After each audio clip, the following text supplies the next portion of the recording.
ঈশ্বরগুপ্ত সেতু হয়ে আমরা যাব গোবরডাঙ্গা, হাবড়া গোবরডাঙ্গা, প্রায় 120 কিলোমিটারের মতো হবে। চলো যেতে যেতে দেখাচ্ছি কোন রুটে আমরা যাচ্ছি। ট্রিপে এখন 0 করে নিলাম, বাজে 7:20, 10 ডিসেম্বর 2024। এই যে রয়েছে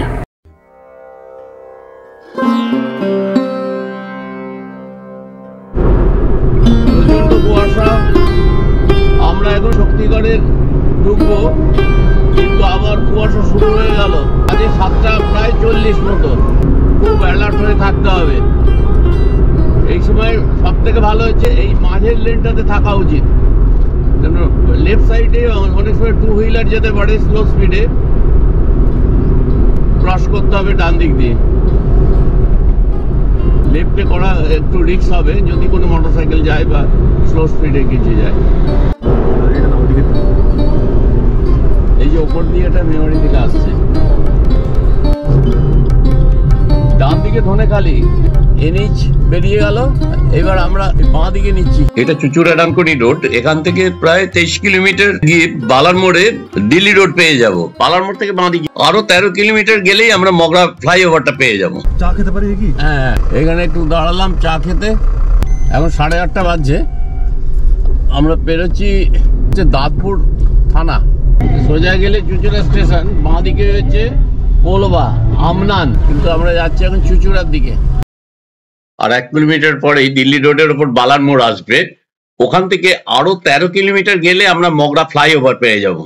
যাচ্ছি বাঁ দিকে গেলে মগরা, ডান দিকে ডানকুনি, আর সোজা চুচুড়া স্টেশন। আমরা বাঁ দিকে যাচ্ছি সম্ভবত, তাই তো? হ্যাঁ, দিল্লি রোড ধরে। হ্যাঁ, দিল্লি রোড। আমরা দিল্লি রোডে উঠছি।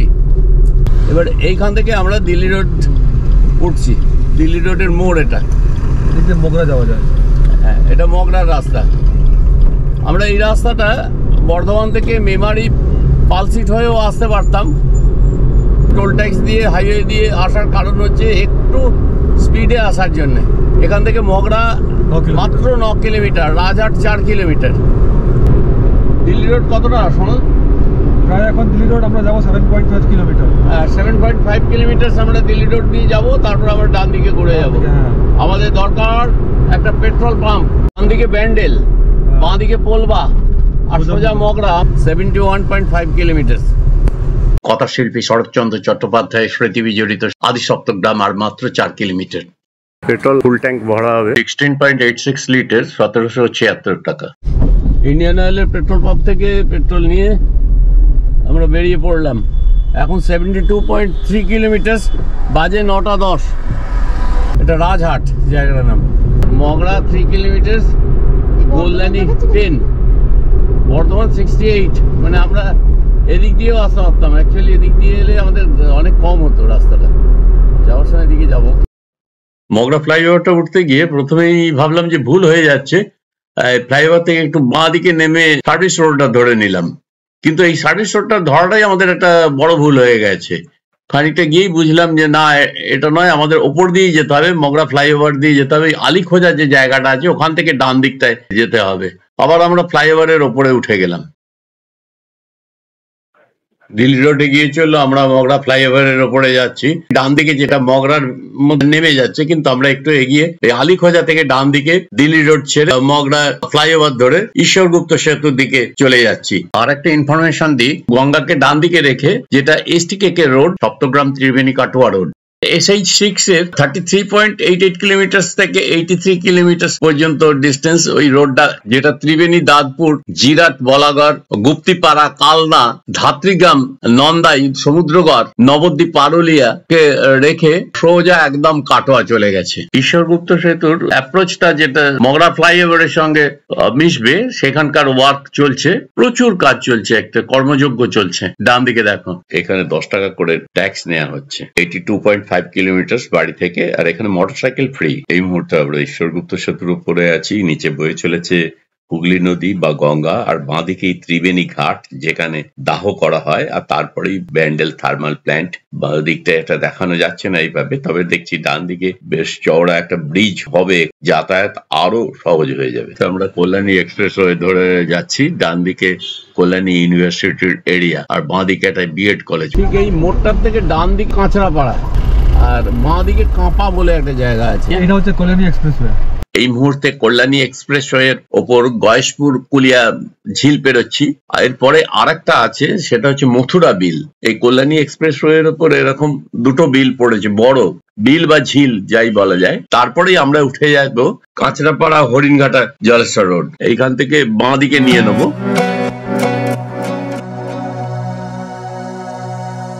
ঈশ্বরগুপ্ত সেতু থেকে হরিণঘাটা প্রায় 20 কিলোমিটার। আমরা যাচ্ছি ওই কাঁচরাপাড়া হরিণঘাটা জলেশ্বর রোড ধরে, প্রায় 35-40 মিনিট লাগতে পারে। আবার হরিণঘাটা থেকে আমরা জলেশ্বর রোড মোড় যাবো, যেটা ওটা 19 কিলোমিটার। এইমাত্র বিধানচন্দ্র কৃষি বিদ্যালয় মোহনপুর পেরিয়ে গেলাম, দেখাতে পারলাম না। সোজা যাব হরিণঘাটা। সামনেই যে ফ্লাইওভার আমাদের ওপর দিয়ে বেরিয়ে যাচ্ছে, এটাই হচ্ছে সেই বিখ্যাত Dalkhola Bakkhali road. Actually NH-34 জানতাম, এখন এটা হয়ে গেছে ন্যাশনাল হাইওয়ে 12। শুরু হয়েছে NH-27। NH-27 এর আগে নাম ছিল NH-30। এই ন্যাশনাল হাইওয়ে 44 এর পরেই ভারতের দ্বিতীয় দীর্ঘতম জাতীয় মহাসড়ক। আর NH-44 যেটা কন্যাকুমারী থেকে একদম শ্রীনগর পর্যন্ত ভারতের বৃহত্তম জাতীয় মহাসড়ক। যাই হোক, NH-12 আমাদের ওপর দিয়ে ডালকোলা থেকে বকখালি বেরিয়ে গেল। এখন আমরা এগিয়ে যাচ্ছি। সামনেই মাছের বাজার। এই যে রাস্তার ওপরেই ধরো মাছ কাটা বিক্রি সবই চলছে। এই দেখতে দেখতে গেলাম, এই গোটা রাস্তাটাই মাছের গন্ধে ভর্তি। এইবার আমরা হরিণঘাটায় ঢুকে যাব। এবার আমরা ডান দিকে যাবো, ডান দিকে। এটা হরিণঘাটা থেকে ডান দিকে যাচ্ছি। রেনি প্রশ্ন করছে যে হরিণঘাটায় কি হরিণ ছিল? হয়তো ছিল। নাগারুকরা জাগুলিয়া রোড ধরে বারাসাত হয়ে জলেশ্বর বাগনার কাছে গিয়ে যশোর রোডে উঠে খানিকটা এগিয়ে যাব। অপূর্ব একটা রাস্তা ধরে পেরোচ্ছি। একদিকে রোদ এসে পড়েছে রাস্তায়, একদিকে ছোট ছোট ঘর রয়েছে, নারকোল গাছ, সুপুরি গাছ, কত সুন্দর। তার মধ্যে দিয়ে কালো রাস্তা এগিয়ে চলেছে। সামনেই পেয়ে যাচ্ছি ফতেপুর হাই স্কুল ডান দিকে। স্কুলটা বেশ বড়ই লাগছে দেখছি।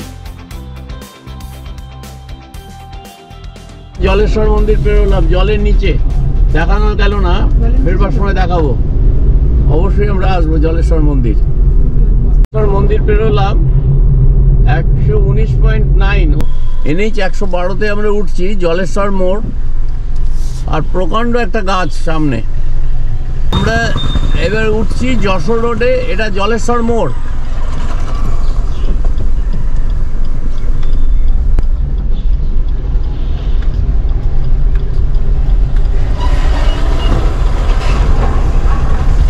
যশোর রোডে উঠলাম, 121.3 কিলোমিটার, 10:35 বাজছে।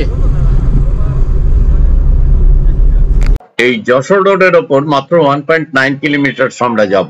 তারপরে গাইঘাটা যে মোড়টা আসবে, ওখান থেকে আমরা যেখানে যেতে চাইছি গোবরডাঙ্গা, সেটা হচ্ছে 9 কিলোমিটার। যশোর রোডের ওপরে শতাব্দী প্রাচীন এই গাছ অপূর্ব একটা সিনসিনারি এখানে তৈরি করেছে। ঠিক যেন মনে হচ্ছে একটা মন্দিরের ভেতর দিয়ে যাচ্ছি। দূরের দিকে তাকাও, যেটা দিল্লি রোডের ওপর এইরকম গাছ ছিল, কিন্তু আজ থেকে প্রায় 20-25 বছর আগে সমস্ত গাছ নির্মূল করে দিয়েছে। অবশ্য সেটা রাস্তা চওড়া হওয়ার জন্য।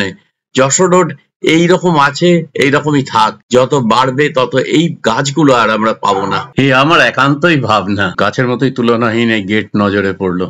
গাইঘাটার পথে যাচ্ছি, কিন্তু যমুনা নদীর একটা ব্রিজ আমরা পেরোচ্ছি। বাঁদিকে যমুনা নদী চলছে, ও কিন্তু বাঁদিকেই চলছে। এখানে জাস্ট রাস্তাটার এখানে টাচ করছিল এই জায়গাটা। এই যমুনা নদী সবচেয়ে শেষে ইছামতির সাথে মিশে বাংলাদেশ এবং ভারতের বর্ডারের গা দিয়ে গিয়ে বঙ্গোপসাগরে পড়েছে। আমরা রাইট টার্ন নিলাম ঠিক এইখান থেকে। গাইঘাটা জায়গাটার নাম দেখো। গোবরডাঙ্গা 8 কিলোমিটার। গোবরডাঙ্গা এখান থেকে 8 কিলোমিটার, মসলানপুর 10 কিলোমিটার। স্টেশন পেরিয়ে গেছি 130.3 কিলোমিটার, 11টা বাজতে 10। এবার এখানে গাড়ি স্লো করো। গাড়ি একটু স্লো করলাম। এইখানে একটু জেনে নিতে হবে। ওই মহিলা দাঁড়া, আমি ঠিক ওই ওনাদের কাছে জিজ্ঞেস করবো। না, অবশ্যই জিজ্ঞেস করবো। কেমন আছো? ভালো আছি, ভালো আছি। তোরা কেমন আছিস? 130.5 কিলোমিটার। এখন বাজে বেলা 10:52। বেরিয়েছিলাম সকাল 7:20।